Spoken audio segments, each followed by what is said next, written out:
अल्लाह के नाम से शुरू जो बड़ा कृपालु और अत्यंत दयावान है। बिहार इलेक्शन 2020 रिजल्ट आप सबके सामने है। एनडीए यानी Bharatiya Janata party, JDU, LJP, VIP, HM बहुमत से सरकार बना रही है, कुल 126 सीट के साथ, जिसमें से सबसे ज़्यादा सीट बीजेपी 74, फिर जेडीयू 43, वीआईपी 4, हिंदुस्तानी अवाम मोर्चा 4 और एलजेपी 1। ये 5 पार्टियां मिलकर एनडीए की सरकार बिहार में बनाने जा रही है।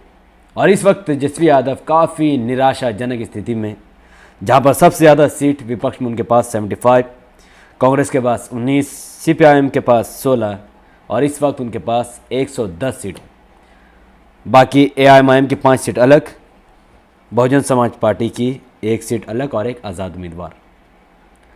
जब बीजेपी 126 सीट जीत चुकी है और इस वक्त एनडीए के पास 126 और यूपीए के पास 110 सीट है, फिर भी तेजस्वी यादव अब भी सरकार बना सकता है अगर वो ज़रा सा अपना दिमाग और चालाकी को यूज़ करे।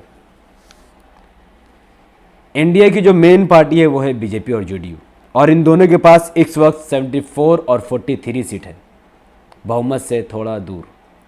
इनको जो मेन पार्टियां समर्थन दे रही है वो है एचएम, हिंदुस्तानी अवाम मोर्चा, जो कि जीताराम मांझी साहब की पार्टी है, जो पहले ऑलरेडी लालू यादव के साथ इलेक्शन लड़ चुके हैं। यूपीए में ऑलरेडी वो काम कर चुके हैं। तेजस्वी यादव के अकड़ की वजह से ही, उनको सीट न मिलने की वजह से उन्होंने एनडीए का साथ दिया। तो अगर तेजस्वी यादव किसी तरीके से हिंदुस्तानी अवाम मोर्चा सेकुलर पार्टी को, जीताराम मांझी को अपनी तरफ कर लिया और 4 सीट अपनी तरफ खींच ले, तो तेजस्वी यादव का टोटल 114 हो जाएगा। और वहीं वो एमआईएम से 5 सीट और बीएसपी से 1 सीट मांग ले तो वो बहुमत से सरकार थोड़ा सा पीछे रहेगा। अगर वो वीआईपी, ये वही पार्टी है जो तेजस्वी यादव के साथ ही चुनाव लड़ने वाली थी, लेकिन एंड प्रेस कॉन्फ्रेंस के शुरू में ही वो वहाँ से उठकर चले गए और बीजेपी के साथ जाकर बैठ गई, क्योंकि तेजस्वी यादव के अहंकार ने उसे वहाँ रहने नहीं दिया। उसे जो हिस्सा चाहिए था उसे नहीं मिला और आखिरकार वीआईपी ने भी 4 सीटें जीत ली है।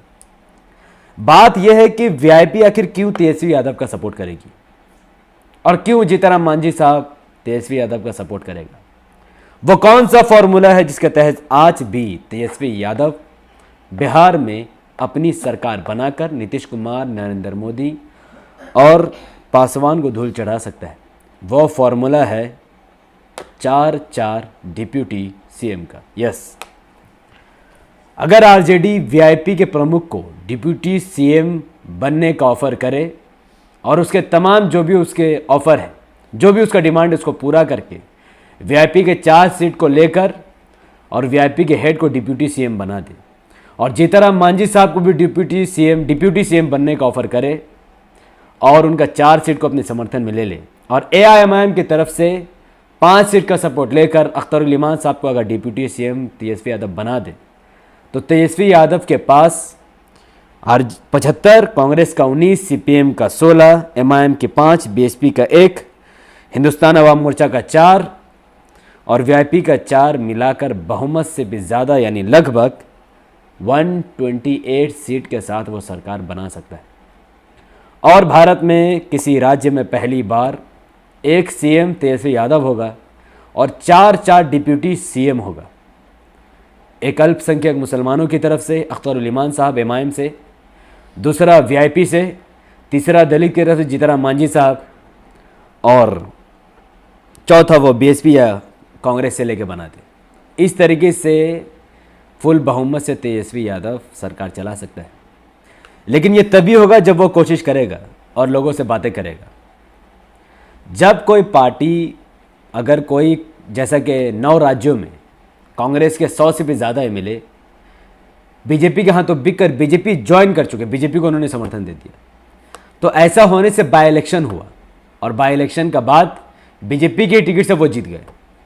लेकिन जब कोई पार्टी अपना समर्थन तोड़कर किसी को समर्थन दे तो उस पर बाय इलेक्शन नहीं होगा, क्योंकि उसने पार्टी नहीं बदली, ना ही पार्टी के मेन लोग, प्रेसिडेंट ने उसे निकाला है। वीआईपी एक पार्टी है और हिंदुस्तानी अवाम मोर्चा सेकुलर भी एक पार्टी है। इन्होंने अपने पार्टी के नाम पर इलेक्शन लड़ी और अगर आज ये तेजस्वी यादव का सपोर्ट करते हैं तो बाय इलेक्शन का झमेला भी नहीं रहेगा। तो 100% 3 डिप्टी सीएम के फॉर्मूला के साथ तेजस्वी यादव बखूबी तरीके से सीएम बन सकता है, यूपीए की सरकार बन सकती है। लेकिन अगर तेजस्वी यादव को इसकी समझ हो या वो कोशिश करे तो, अगर वो घर में बैठा रहेगा हार कर राहुल गांधी जी, तो फिर नहीं होगा। पूरा भारत बर्बाद हो गया राहुल गांधी के जिद की वजह से। उसे पीएम बनना था, उसने किसी की नहीं मानी। उत्तर प्रदेश में भी उसने अब तमाम उम्मीदवार को उतार कर एसपी बीएसपी को वोट काट कर वहाँ पर बीजेपी को उसने जितवा दिया। वेस्ट बंगाल में उसने अपने तमाम लीडरों को उतार कर वेस्ट बंगाल से टीएमसी का वोट कटवा कर बीजेपी की 18-20 सीट जितवा दी। और पूरे भारत में जहाँ चाहे रीजनल पार्टी मजबूत थी वहाँ उसने एड़ी चोटी का जोर लगाकर उनका वोट कटवा और बीजेपी को फायदा करवाई। राहुल गांधी के पीएम बनने की हवस की वजह से, पीएम बनने के लालच की वजह से आज पूरा भारत मोदी जैसे घटिया पीएम को भुगत रहा है। ठीक उसी तरीके तेजस्वी यादव ने भी किया। इसके सीएम बनने की हवस इसके अंदर इतना ज़्यादा घुस गया था कि बार बार अख्तर उल साहब के कहने पर भी उसने इमाम से गठबंधन नहीं की। बार बार तमाम पार्टियों से अनुरोध करने के बावजूद भी उसने एक सही गठबंधन तैयार नहीं की। और आखिरकार उसने बेवकूफ़ी और सीएम के लालच में आकर उसने कांग्रेस को 70 सीट दे दिया। और वो 70 सीट में से कांग्रेस ने 51 सीट बीजेपी के हाथों वो हार गई और मात्र 19 सीट जीत कर आई। यही कांग्रेस बीजेपी से हारने की वजह से बीजेपी आज पिछली बार 54 सीट से बढ़कर इस बार 74 सीट पर पहुंच गई। अगर वो सीट कांग्रेस को मात्र 20 सीट दिया जाता और आरजेडी खुद अकेले तमाम सीटों पर चुनाव लड़ती और एमआईएम को 20 सीट दे देती तो आज बीजेपी 50 क्रॉस भी नहीं कर पाता और आज तेजस्वी यादव की सरकार होती। तो खैर, गलती को दोहराना सही नहीं है, लेकिन आज गलती सुधारने का तेजस्वी यादव के पास ऑप्शन है। मुझे नहीं पता कि जीतनराम मांझी को बीजेपी कौन सा मिनिस्ट्री पद देगी। डिप्टी सीएम अपने आप में बहुत बड़ा पद है और इसे ठुकराना हर किसी के लिए आसान बात नहीं है। और हमारे संविधान में ये बिल्कुल अलाउ है कि एक ही स्टेट में 4-4, 5-5 डिप्टी सीएम बन सकते हैं। जब असदुद्दीन ओवैसी साहब ने उपेंद्र कुशवाहा साहब आरएलएसपी से, बहुजन समाज पार्टी से, एसजेडी से और कई सारे पार्टियों से जब गठबंधन हुआ था एमआईएम का, तो यही फॉर्मूला था कि अगर हमारी गठबंधन ज़्यादा सीट लाएगी और चाहे कोई भी इंसान सरकार में आए, अगर बीजेपी के खिलाफ वो हमारी मदद मांगेगा तो हम लोग उसकी मदद करेंगे। बदले में हर अल्पसंख्यक का एक डिप्टी सीएम रखा जाएगा ताकि किसी के साथ भी गलत ना हो। और यही वजह है कि इस बार भी ये फॉर्मूला अपनाया जा सकता है। और ये भी वजह है कि पिछले 70 साल से जो सीमांचल का विकास नहीं हुआ, दलितों का विकास नहीं हुआ, बिहार में तमाम अल्पसंख्यक को और पिछाड़ दिया गया, ये इसीलिए हुआ क्योंकि अल्पसंख्यक का कोई भी डिप्टी सीएम नहीं बनाया गया या उनकी आवाज़ में कोई मंत्री नहीं बनाया गया। सिर्फ यही वजह है। तो इस 4 डिप्टी या 3 डिप्टी सीएम के फॉर्मूले के साथ अब भी तेजस्वी यादव देर नहीं हुए। अगर उसे मेरी हिंदी भाषा नहीं समझ में आ रही तो उसे भोजपुरी में अगर मुझे समझाने में कोई ऑब्जेक्शन नहीं। लालू का बेटा है, लालू ने जो भी किया अपने ज़िंदगी में, अच्छा किया, ठीक, बुरा किया, गलत, आज वो अपना काम को भुगत रहा है। लेकिन अब तेजस्वी यादव के समझे के चाहिए कि अभी बिहार के जो सिचुएशन बा बड़ी ख़राब बा और बीजेपी चील कौवन बिहार के नोचे के लिए रेडी बा। बिहार के बचाव के खातिर तेजस्वी यादव के 4 उप मुख्यमंत्री चुने के पड़ी और एमआईएम से हाथ मिलावे के पड़ी, एचएएम से, जीतनराम मांझी साहब से और वीआईपी से हाथ मिलावे के बहुत ज़रूरत बा। अगर वो इस वक्त भी अपन भीतर बहुत घमंड रखी तो पूरा बिहार के एक नुकसान झेले के पड़ी। तो ई वक्त बा तेजस्वी यादव के बहुत बड़ा लीडर बने का ऑप्शन बा। अगर तेजस्वी यादव के भीतर बहुत लीडर के कैपेबिलिटी है, बहुत ज़्यादा क्वालिटी है, तो अगर के बाहर निकाल के दिखावे के चाहिए। और ये बात रहुआ लोगन के जानत बनी कि ओवैसी साहब के जैसन दिमाग बा वैसन दिमाग तेजस्वी यादव के नहीं खे। हमने को तो सिर्फ ओवैसी साहब के फॉलो करे नहीं जा, ज़्यादा मुलाकात और बातचीत को कौनों नहीं खे एको बारी, तब हो इतना प्लानिंग आप कहनी लोगन के सामने रखत बनी। तो फिर तेजस्वी यादव जब ओवैसी साहब के साथ मिलियन, बैठियन, बात करियन, तनी सा मशवरा लिहन, तब इतना बेहतरीन प्लानिंग करके ओवैसी साहब वो करके दिहन कि वो एक ही झटका में सीएम बने के ताकत आ जी। लेकिन ये सब तभी हुई जब ओवैसी साहब से वो दोस्ती के हाथ बढ़ाइए। अब बार बार बी टीम बोल के दिमाग ना खराब करें। तो ये बात तेजस्वी यादव के पास चांस बा कि बीएसपी से, एमआईएम से, वीआईपी से और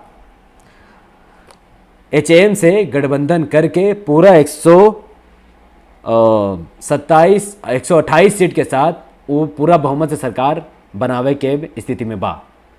तो तेजस्वी यादव घर से बाहर निकला और जाके बात करा, कोशिश करा, ना हुई तो ठीक बा और हो जी तो बहुत बढ़िया बात बा।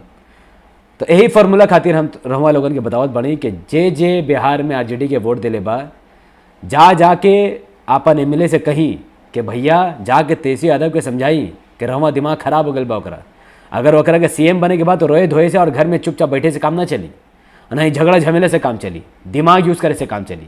ओकरा से एमआईएम से, वीआईपी से और एचएम से बात करे के पड़ी। जीताराम मांझी साहब से, असदुद्दीन ओवैसी साहब से, अख्तर उल इमान साहब से, वीआईपी से बात करियन, मीटिंग करियन, तब कुछ हो मस्तक हल निकली। और अगर ना भी निकली तो कम से कम बीजेपी पर तो प्रेशर बढ़ी। काहे बीजेपी के अगर वो प्रेशर बढ़ी कि भैया ये दूधू पार्टी आरजेडी में चल जाइए सन, यूपीए में चल जाइए सन, तो बीजेपी और बड़ा ऑफर दी। हो सकता जीताराम मांझी डिप्यूटी सीएम बन जाई, आरजेडी में ना आए से, और बीजेपी के डर से बीजेपी डिप्यूटी सीएम बना दे, वीआईपी के बना दे, तो कौनों तरफ से बिहार को तो फायदा हुई। तो यही से घर से बाहर निकला और कुछ काम करके दिखावा। तो भोजपुरी मेरा बहुत बहुत बहुत कमज़ोर है, बंगाली भी है, मैं उर्दू मीडियम का स्टूडेंट हूँ, मेरा हिंदी भी कमज़ोर है, लेकिन फिर भी मैंने कोशिश की कि कुछ फ़नी तरीके से बात को समझाया जाए, या फिर अच्छे तरीके से, या फिर सच में कोई बात वहाँ तक पहुँचा दे तो उसको बात समझ में आ जाए, क्योंकि हिंदी तो उसे नहीं समझ में आ रही। अगर तेजस्वी यादव को हिंदी समझ होती तो वो एमआईएम से ज़रूर गठबंधन करता, और आज अकेले उसके पास 130 से भी ज़्यादा सीटें होती।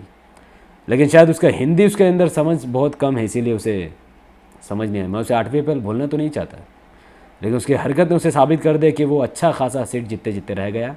और कांग्रेस के चक्कर में उसने जो एमआईएम को धोखा दिया, और अपर कास्ट के लोगों के चक्कर में उसने जो अल्पसंख्यक के साथ बर्ताव किया, वो बहुत घिनौना और भयावह था, क्योंकि उसको लगा कि अपर कास्ट को वोट देगा, और बिहार का अपर कास्ट हो या पूरी भारत का अपर कास्ट, वो सेवा बीजेपी को किसी को भी वोट नहीं देगा। और उस अपर कास्ट को नाराज़ न करने के लिए उसने एमआईएम से गठबंधन नहीं की, तो क्या फ़ायदा हुआ? रिजल्ट आप सबके सामने है। तो इस वक्त जो बिहार में रिजल्ट है वो है बीजेपी के पास 74, जेडीयू 43, एलजेपी 1, वीआईपी 4 और एचएम 4 के साथ बीजेपी यानी एनडीए के पास, नेशनल डेमोक्रेटिक अलायंस के पास 126 सीट है, और सरकार बनाने के लिए 122 सीट चाहिए, यानी बहुमत से 4 सीट ज़्यादा बीजेपी के पास है। और इस वक्त यूपीए के पास, यूनाइटेड प्रोग्रेसिव अलायंस के पास, आरजेडी के पास 75, कांग्रेस के पास 19, सीपीआईएम के पास 16 और टोटल 110 सीट यूपीए के पास है। तो अगर यूपीए को अपनी सरकार बनानी है तो उसे अब भी 12 सीटों की ज़रूरत है, और वो सीट एमआईएम से 5, बीएसपी से 1, वीआईपी से 4 और एचएम से 5 अगर उसे मिल गई तो उसे टोटल 128 सीट उसके पास हो जाएगी, और वो बहुमत से सरकार बना सकती है। तो दुआ कीजिए कि तेजस्वी यादव मेहनत करे और वहाँ फिर बीजेपी हार जाए और तेजस्वी यादव जीत जाए, वो सीएम बन जाए। वो सीएम बन के तो कुछ नहीं उखाड़ सकेगा, तो मेरा गारंटी है। लेकिन यस, जब एमआईएम सत्ता में होती है तो फिर राज्य का नक्शा ही पलट देती है। हैदराबाद में देखा ना आपने कैसे स्कूल, कॉलेज, हॉस्पिटल बना हुआ है, वैसा सीमांचल में भी बनेगा।